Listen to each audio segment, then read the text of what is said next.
Olá, bem-vindo ao Café com Cavanha. Estamos na sede da KPMG do Rio de Janeiro. A empresa gentilmente proporcionou esse espaço para gravarmos um café aqui hoje. Temos o prazer de conversar hoje com Cristina Pinho e Ana Zambelli. Boa tarde, senhoras. Boa tarde. Boa tarde. Poderiam nos contar a trajetória de vocês e as atribuições atuais que vocês detêm hoje? Claro. Começo? Começa. As mais velhas, né?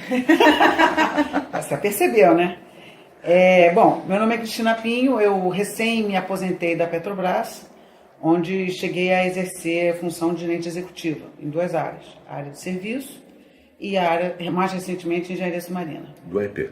Do EIP, isso. Comecei, na verdade, a minha carreira no Abast, no antigo Detran, mas logo depois eu fui para a EIP e continuei lá toda a minha vida. Então, eu trabalhei 31 anos na companhia e recém me aposentei.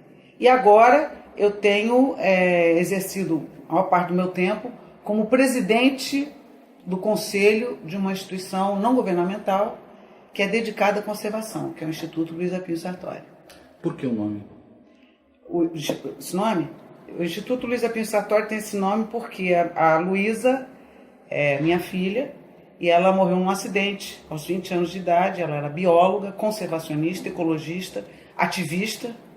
E em homenagem a ela e tudo que ela representava e o que ela queria fazer, eu, junto com alguns amigos, nós criamos então essa associação. É uma associação, hoje nós temos 60 pessoas que contribuem e a gente então faz trabalhos principalmente voltados para a educação. Educação na universidade, no pós-doutorado, no doutorado, e agora a gente está com projetos mais ambiciosos relacionados a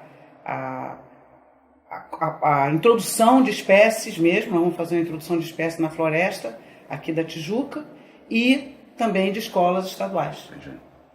É isso. Ana. Eu sou Ana Zambelli, eu trabalhei 16 anos na Schlumberger, comecei lá como engenheira de campo. Eu sou engenheira mecânica por formação, me formei pela FRJ. Depois, durante meu período na Schlumberger, eu fiz mestrado em engenharia de petróleo na Hertford, na Escócia.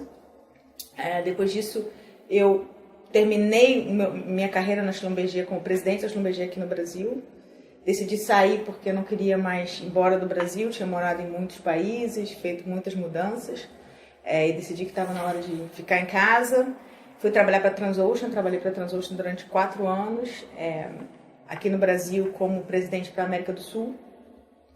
Depois acabei me mudando de novo para Houston, como vice-presidente na parte de operações subsea. De lá fui trabalhar para o Grupo Maersk, na Dinamarca, como Chief Commercial Officer para a Maersk Drilling. E, de novo, na tentativa de ficar no Brasil e não sair mais, voltei ano passado e comecei a trabalhar como conselheira. Trabalhei como conselheira da VIX Logística e agora estou como conselheira da Petrobras. Bom, temos uma ótima representação aqui. Quando se fala em diversidade, estamos falando de que conceitos? Bom, a diversidade, ela é a diversidade de tudo, né? Ela é diversidade geográfica, diversidade de disciplinas, diversidade de gêneros. Nós estamos trabalhando com diversidade de gênero. E dentro disso nós estamos trabalhando fortemente, focando o nosso esforço no aumento de mulheres, né, nos níveis hierárquicos mais altos das empresas e voltado para a indústria de gás. Então, esse trabalho que nós estamos fazendo de diversidade de gênero para a indústria de gás, ele é bem focado na inclusão, né, de mulheres nos níveis mais altos da hierarquia da indústria corporações de gás. De óleo e gás. É isso. A gente considera a diversidade importante como um todo, né? Mas quando a gente começou a pensar um pouco nesse projeto e o que a gente queria fazer, a gente pensou, bom, é um tema muito amplo, né? E como todos os temas muito amplos, quando você tenta abraçar uma causa que é muito grande de uma única vez, você acaba não sendo tão efetivo. Então a gente decidiu focar na área em que a gente tinha mais experiências pessoais, né? E que a gente acredita que pode agregar mais valor, que é justamente criar ou tentar ajudar, fortalecer essa nova geração de mulheres que estão na indústria de óleo e gás, que a gente vê, né, o nosso grupinho aí, que a gente, né, trabalha juntas já aí há muitos anos, e a gente não vê essa nova geração de mulheres chegando nem ascendendo para posições de executivas, posições de conselheiras. Então a gente se juntou pensando como que a gente pode fazer a diferença para tentar melhorar, né? E o nosso foco na indústria de óleo e gás, porque de novo, é a indústria que a gente tem maior experiência, né?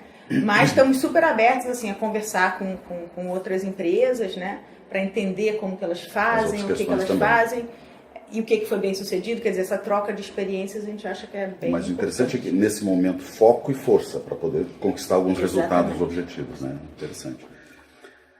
As empresas estão fazendo realmente internamente, eu entendi o grupo, mas há movimentos internos nas empresas verdadeiros ou é um pouco de propaganda? Como é que isso está sendo visto por vocês? Acho que a Ana pode dar uns bons exemplos do que ela já viu. Eu acho assim, que existe uma mistura, né? Isso. Eu acho que existem empresas que genuinamente acreditam, né? E as empresas que normalmente genuinamente acreditam são empresas que, por vários motivos, viram bons resultados em fazer isso. Sentiram a necessidade do negócio, né? Eu falo que uma grande escola que eu tive, que eu trabalhei 16 anos na Schlumberger, a Schlumberger foi uma empresa fundada por franceses que vieram trazer suas tecnologias para os Estados Unidos na época e depois foram se expandindo pelo mundo todo. E eles começaram a sentir essa dificuldade de ter uma empresa, né, que era basicamente europeia e americana, né, e tendo que trabalhar em várias áreas do mundo, África, América do Sul, e essa às vezes dificuldade de conseguir se adequar ou conseguir pessoas que se adequassem e entendessem as complexidades locais. Então a Schlumberger durante muitos anos trabalhou em diversidade geográfica, entendendo que ela precisava ter pessoas de todos os lugares onde ela trabalhava. Então ela tinha uma política que chamava We Recruit Where We Work, né? Então se ela trabalhasse no Brasil e tivesse 3.000 funcionários, ela deveria ter 3.000 brasileiros. Esses 3.000 brasileiros não precisariam estar trabalhando no Brasil ao mesmo tempo. Eles poderiam estar espalhados pelo mundo. Mas até por uma questão de sustentabilidade do negócio, se em algum momento, por exemplo, o governo brasileiro decidisse que não iria dar mais visto de trabalho, ou vistos de trabalho ficassem muito complicados, né, para trazer estrangeiros para o Brasil, ela teria que ter a capacidade de coletar todos os brasileiros que ela estivesse trabalhando ao redor do mundo e botar os 3.000 aqui para tocar as operações do Brasil. Então, uma visão realmente assim, de negócio, que para o negócio fazia sentido. E nessa questão de diversidade de negócios, né, de culturas, de adaptação, ela começou a ver da mesma forma a diversidade de gênero. A necessidade de entender o pensamento de alguns clientes. Alguns clientes tinham algumas clientes mulheres e a forma de tomar a decisão poderia ser um pouco diferente, as coisas que eram levadas em consideração eram um pouco diferentes, a forma de ver e interpretar determinadas situações era um pouco diferente. E ela investiu muito nessa questão de diversidade também de gênero, com essa visão. Isso traz bons negócios, né? Então, assim, você poder ser um pouco de um reflexo do que o seu cliente é do outro lado. Tem algumas indústrias fora da indústria de óleo e gás que viram isso com exemplos bem claros que trouxeram muito valor. Uma indústria que eu gosto sempre de fazer uma analogia é a indústria automobilística, que foi uma indústria que modificou completamente a sua forma de desenhar carros, né, de fazer o design dos carros, quando começou a contratar mulheres engenheiras que faziam design. Muita gente fala de um exemplo que eu não gosto muito, que é o espelhinho no carro, né? Porque a mulher precisa para terminar a maquiagem no caminho para o escritório, mas o grande diferencial foi o mercado de SUVs nos Estados Unidos, que foi um mercado que cresceu baseado em mulheres passarem a desenhar carro para as mulheres. E como é que eles descobriram isso? Eles descobriram isso fazendo pesquisas e entendendo que em 70% quase dos casos, quem decidia na compra do veículo era a mulher e não era o homem, né? E como as mulheres têm uma estatura mais baixa, os Estados Unidos têm carros muito altos, aqueles caminhões aqueles trucks, né, muito altos, com rodas muito altas, as mulheres tinham dificuldade de dirigir naqueles carros baixinhos. Então elas davam preferência para carros mais altos. E daí, quando eles começaram a contratar mulheres engenheiras que faziam designs, surgiu, na verdade, o grande polo de SUV, que a demanda é gigante, né? Que é o considerado o carro da família, mas por esse motivo, né? Tinha um motivo por trás. Para essa demanda específica. Então, é esse outro lado, né, de você entender o seu consumidor, né? A cabeça de quem está comprando e a cabeça de quem está vendendo, quem está fabricando e quem está desenhando. Então, várias indústrias começaram a ver essa necessidade. Na Schlumberger eles tinham essa particularidade por ser uma empresa mundialmente muito grande, mas localmente sempre muito pequena. Né? Outras empresas que têm essa mesma característica? Pois é, as empresas do mercado de óleo e gás, em geral, elas têm uma característica já por si só, por ser uma commodity que tem um preço, né, mundial, universal, elas têm essa característica bem diversificada.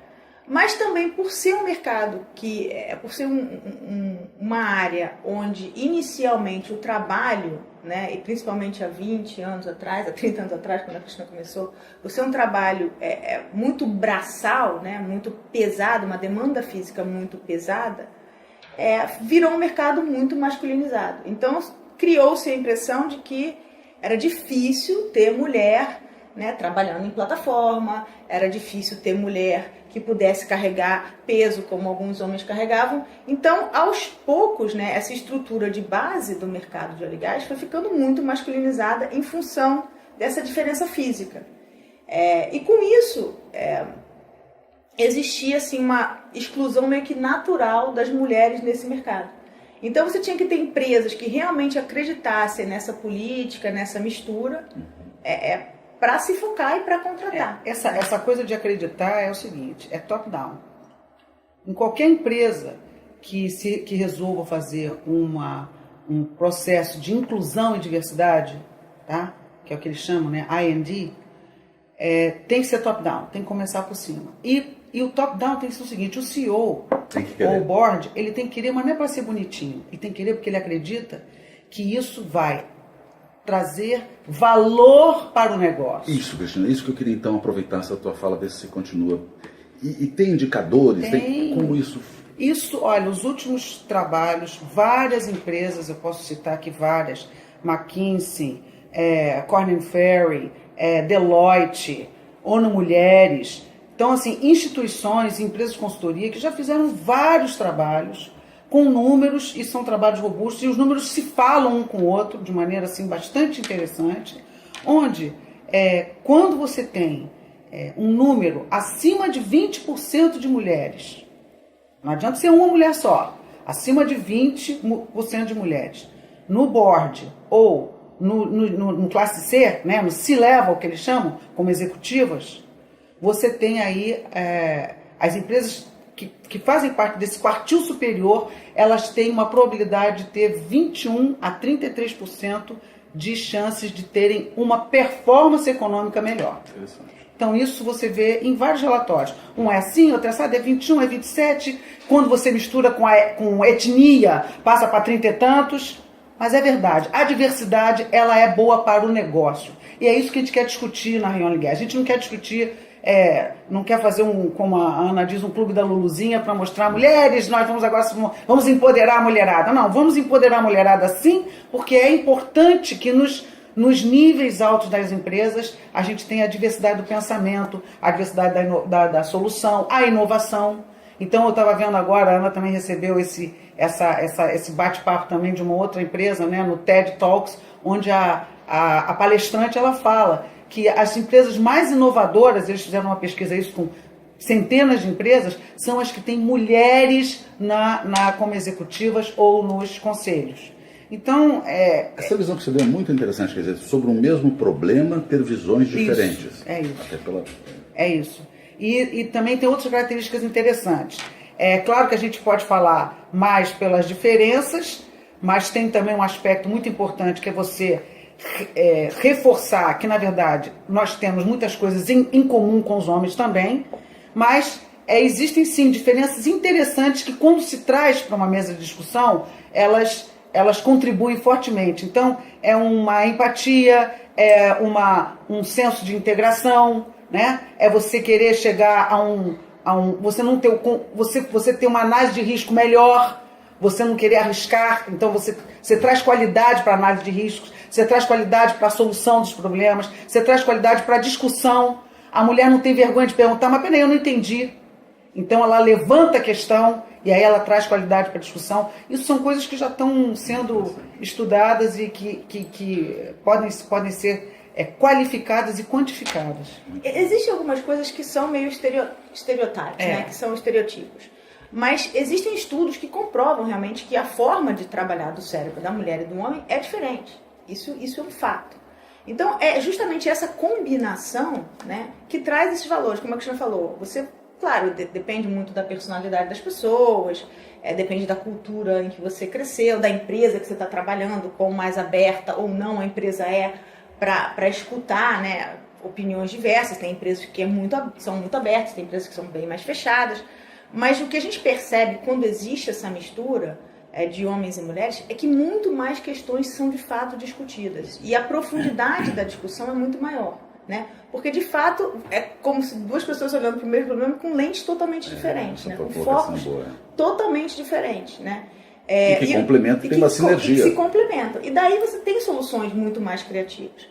Um outro fato que ainda é verdade, mas que assim, no futuro eu acredito que isso até vai, à medida que vai se balanceando, isso vai desaparecer, que geram esses resultados, né? Tem alguns desses estudos mostram que no net, lá no bottom line, que é onde de fato faz a diferença, essa diferença chega a ser 10%. 10% né? de net maior para empresas que têm mais do que 20% de resultados. Para empresas que têm mais do que 20% de mulheres no seu corpo decisório, ou seja, se leva, ou seja, excepcional, né? Ou seja, a diferença ou seja, em board. E um dos motivos para isso também é uma das coisas que hoje você não leva vantagem pelo fato das mulheres serem minoria. A mulher, ela se prepara muito mais para um trabalho, né? Como ela sabe que as barreiras que ela tem que enfrentar, né? As barreiras que ela vai ter que ultrapassar para ela conseguir a mesma possibilidade que um homem, ela se prepara muito. Então ela vem muito preparada para o mercado, né? Ela vem muito preparada para aquela posição. O nível de dedicação, o nível de estudo, essa coisa do continuous education, né? A mulher é muito mais aplicada. Se você vai ver a quantidade de mulheres e homens que chegam a C-level position, chegam a board, mas que fizeram mestrado, que fizeram doutorado, ou que fizeram cursos, né, de advancement em management, em inovação, e em várias áreas, é maior. Porque a mulher, até pelo fato desse preconceito, ela se sente menos pronta. Ela fala, eu talvez não esteja pronta. Compelida a se esforçar. Então, ela dá esse empurrão maior. Então, acho que hoje também ainda tem um pouco esse benefício. As empresas se beneficiam do fato de quando a mulher chega para aquele trabalho ali, ela está mais preparada. Agora, a gente tem que fazer um esforço, e aí vem ao encontro desse trabalho que nós queremos que ultrapasse as fronteiras de um evento na Oil and Gas. Né? Até te perguntar isso sobre... Tem uma agenda? Temos uma agenda, né? Então foi a Ana que deu essa ideia. A gente está trabalhando junto lá com o IBP, que além da Oil and Gas, a gente continue um trabalho em que a gente possa mentorar jovens, futuras gerentes, né? Engenheiras da indústria do petróleo, né? Quer dizer, não necessariamente engenheiras, mas futuras gerentes. É claro que a gente quer focar muito para o core business da empresa, gerência no core business. Por quê? Apesar de, no Brasil e em outros lugares do mundo, hoje, 60% dos jovens que saem da universidade serem mulheres, já ultrapassou os homens no nível superior, mas esse funil ele vai reduzindo, e quando chega em gerências executivas é abaixo de 10. Então é muito baixo. E por quê? Uma das razões, é claro, tem o bias, tem o viés da escolha, que a gente tem que ajudar a combater, ajudar a abrir, né, as possibilidades com várias ações afirmativas, seja lá o que for para acontecer, para as mulheres poderem avançar e desbloquear isso, mas também porque muitas das nossas jovens mulheres e tal, elas não estão trabalhando nas atividades fim, não, na universidade, nas matemática, física, engenharia. Então temos que também... E a indústria de petróleo é direcionada para isso. Mas elas estão lá. Tem bastante. Tem uns estudos, assim, em inglês a palavra chama STEAM, né? Que seria Science, Technology, Engineering e Math. Tem estudos que mostram que, na verdade, esse número, a nível de universidade, ele ainda é menor do que os homens. Mundialmente, está na faixa aí de 70% de homens e 30% de mulheres. Para essa categoria. Para essa categoria de STEAM. Mas é meio um ciclo vicioso. parte dessa falta de escolha das mulheres por essas áreas é porque elas também olham para cima e elas falam assim, mas eu não consigo chegar lá, né? Então aquilo é um desincentivo.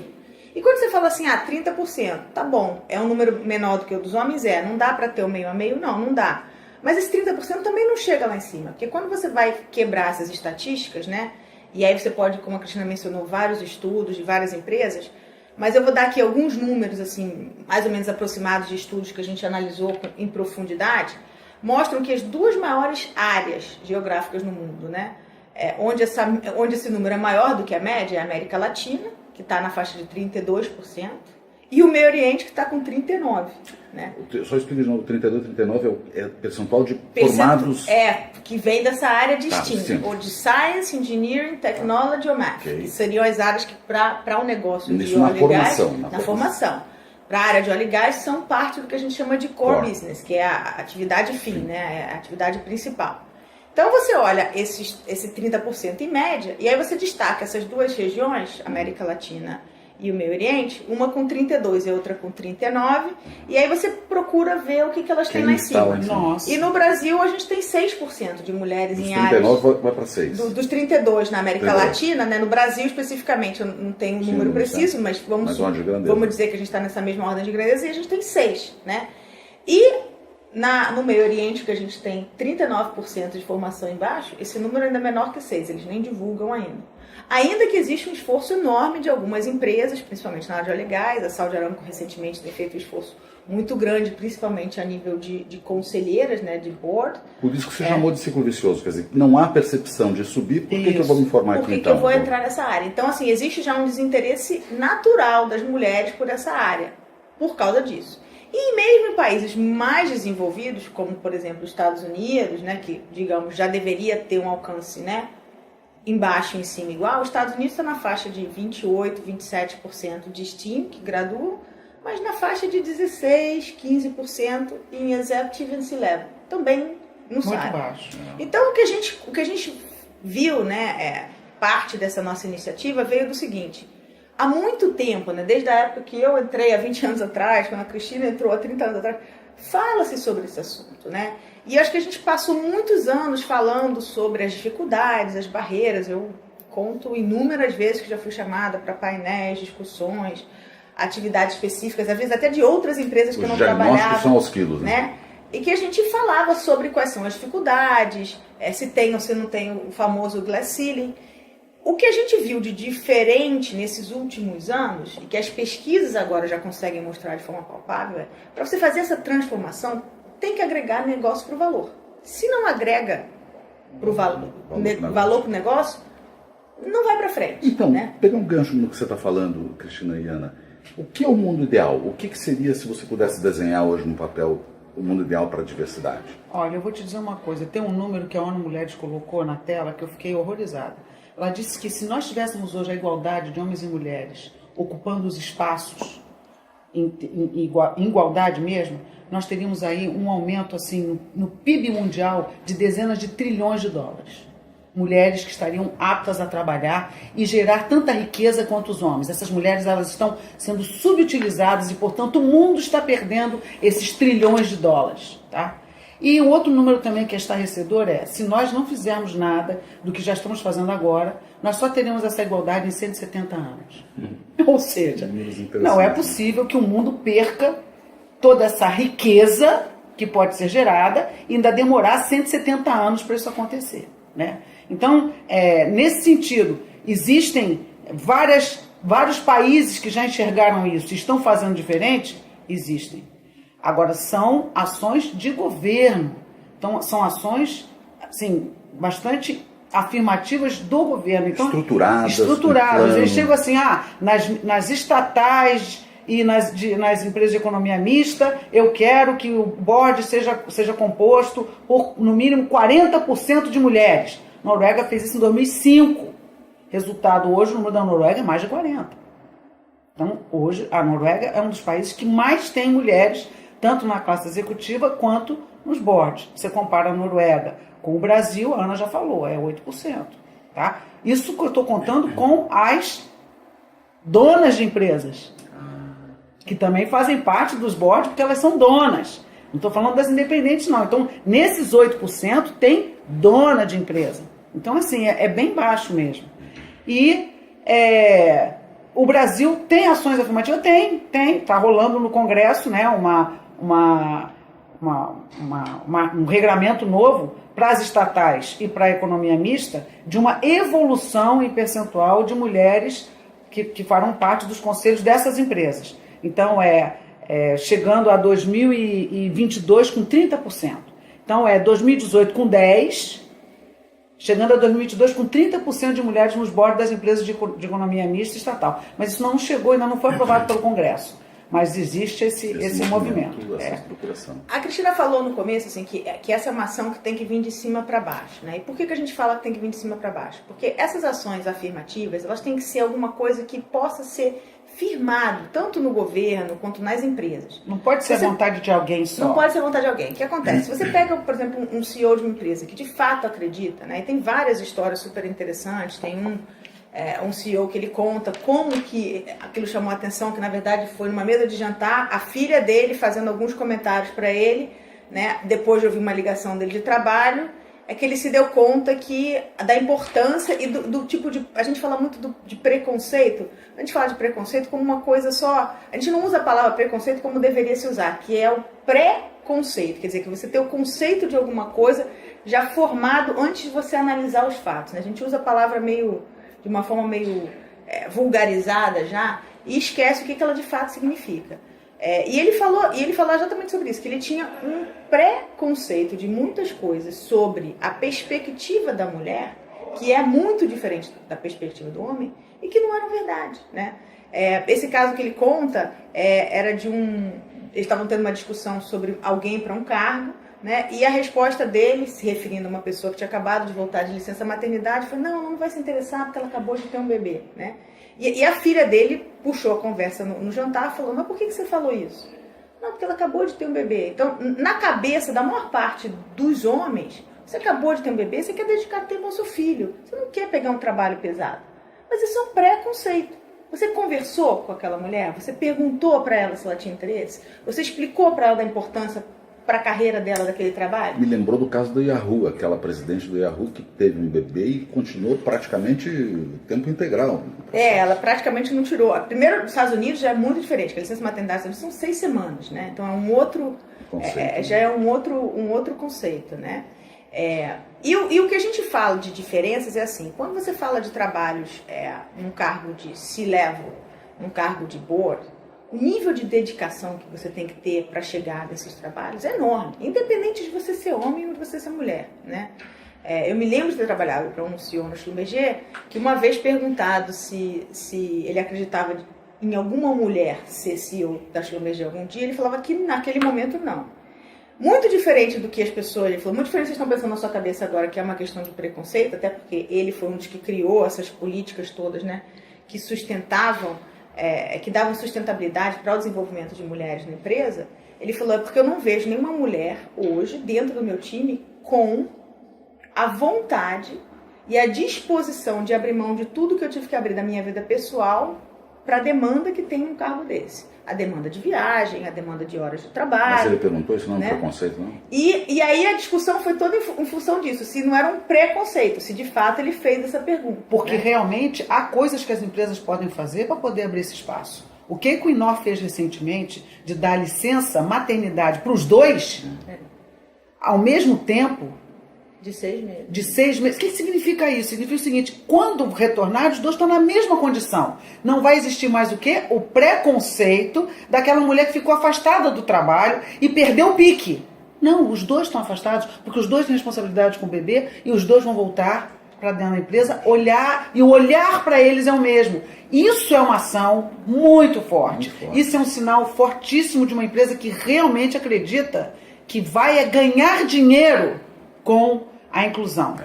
E não vai perder. Entendeu? Então, quando você pensa nesses preconceitos, então é uma das coisas que a gente fala, e parte desse trabalho que a gente quer fazer que a gente chama, né, de estarmos aí ajudando a formação de novas mulheres líderes no mercado, quer dizer, mulheres que já tenham essa vontade, né?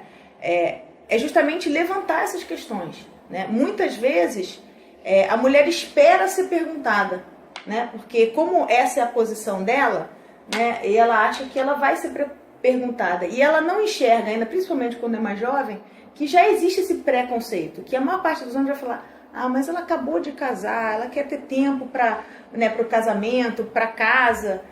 E acabam fazendo escolhas, empurrando, né, eu falo assim, a carreira delas para uma lateral, que depois fica muito difícil. Depois que você não pegou determinadas funções de extrema relevância ali para você na sua carreira, na base, na construção, você cria dois problemas. Você cria falta de credibilidade para as pessoas que vão te promover no futuro, porque olham para você e falam: poxa, mas principalmente nessas áreas core, mas ela não foi operacional, ela não foi uma gerente de operação, ela não foi uma gerente de manutenção, como é que ela agora vai ser, né, uma gerente geral, né, se ela não teve essa passagem? E para a própria mulher, porque ela se sente aí não capacitada, ela fala: poxa, eu não fiz aquele trabalho. Será que eu estou tão capacitada? Então você afastando a mulher dessas carreiras de core que ela tem que fazer, né? E a gente fala que entre os 30 ali é esse grande ponto de decisão, porque é no momento em que seu relógio biológico está funcionando, que as coisas começam a acontecer na sua vida particular, você decide ou não se você quer ter filhos, que é uma coisa também que no passado todo mundo assumia que todas as mulheres querem ter filhos, né? A gente conhece algumas mulheres que são super felizes, que não quiseram ter filhos, ou que não quiseram se casar, ou que fizeram outras opções de vida, né? Então, assim, não ter esse preconceito. Então, eu acho que, assim, quando você pergunta, assim, como é que é o mundo no futuro que você vê, o mundo ideal? É um mundo que esse preconceito, essa visão de, já vamos pré-definir as coisas porque a gente já sabe como as mulheres pensam. Não, faz a pergunta. Você tem esse trabalho, você tem aquele trabalho, o que você gostaria de fazer? Isso aconteceu comigo. Eu fui afortunada de ter ter tido uma gerente mulher, né?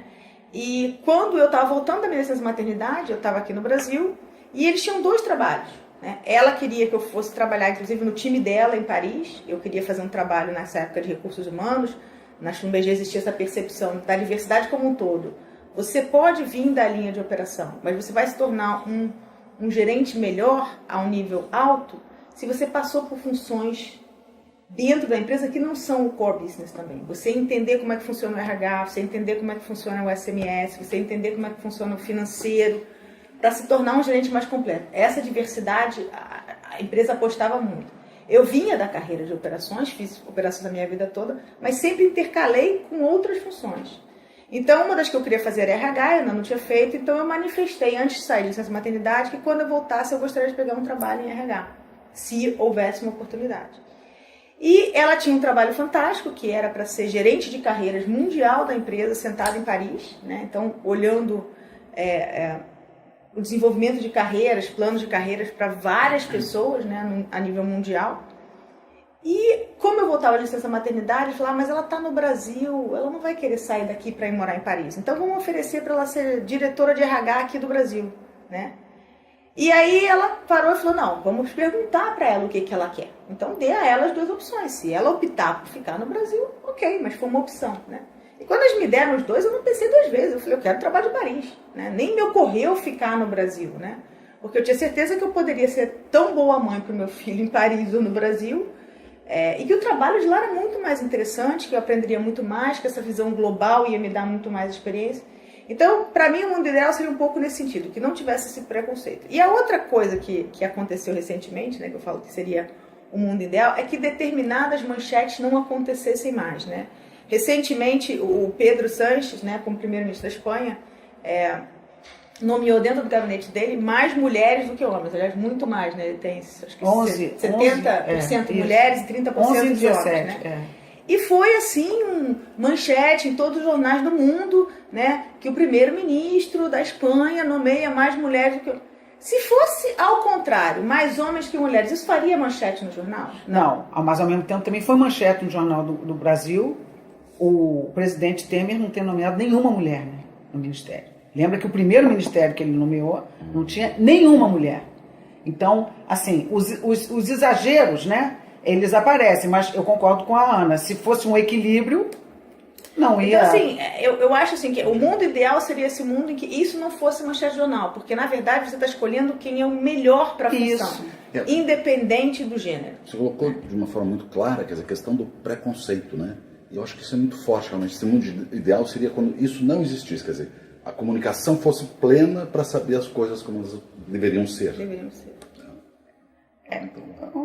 É mais ou menos isso, mas assim, eu ainda acho que, para mim, o mundo ideal seria quando as empresas, os países e os governos realmente percebessem que nós estamos perdendo trilhões de dólares. São aqueles dois no indicadores que você mundo. deu. Exatamente. Quantos anos? E vamos levar 170 anos para poder colocar a mulherada no mercado de trabalho no nível em que elas têm estudado tanto para estão aptas para trabalhar. Muito bom. Muito bom. Eu gostaria de agradecer Cristina Pinho, Ana Zambelli, por esse tempo, essa conversa excelente. A gente que agradece a oportunidade aí, pelo apoio aí ao nosso pequeno projeto, mas que a gente espera que faça uma grande diferença para a nova geração de mulheres no mercado de óleo e gás. Essa é a ambição. Muito obrigado. Cavanha.café com Brasil Energia Petróleo. Muito obrigado. Posso fazer um pedido?